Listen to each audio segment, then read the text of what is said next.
Qu'est-ce que le métabolisme basal? C'est tout simplement imaginez votre corps comme une machine à brûler des graisses. Ok. Quelqu'un qui a un métabolisme basal élevé, c'est quelqu'un qui a un bon rapport capital musculaire masse grasse et qui va pouvoir éliminer des graisses au repos sans rien faire en étant sur son canapé là assis à regarder un film.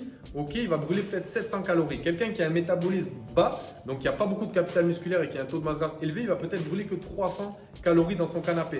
Donc même s'il fait des footings avec son sac poubelle, même s'il court 3 heures par jour ou qu'il fait 2 heures d'elliptique à la salle, ça ne sert strictement à rien puisqu'il va juste consommer des calories supplémentaires, mais finalement, il ne va pas augmenter son métabolisme. Et plus on a de capital musculaire, donc plus on travaille avec des méthodes de renforcement musculaire, plus notre métabolisme est élevé. Et si vous voulez, on devient une machine automatique à brûler des graisses. C'est beaucoup plus confortable d'avoir une machine qui consomme des graisses en permanence quand on dort, quand on regarde la télé, quand on fait rien, quand on est assis, que de devoir courir 10 heures par jour. Et en plus, courir, le problème, c'est que c'est pas bon pour les articulations et en plus, ça favorise le catabolisme musculaire, ça veut dire la fonte du muscle. Donc, on perd du muscle quand on court. Donc, on perd de l'eau, on transpire beaucoup, on perd juste de l'eau qu'on va reprendre quand on boit et en plus, on perd du muscle. Donc, c'est pas top, ça diminue le métabolisme.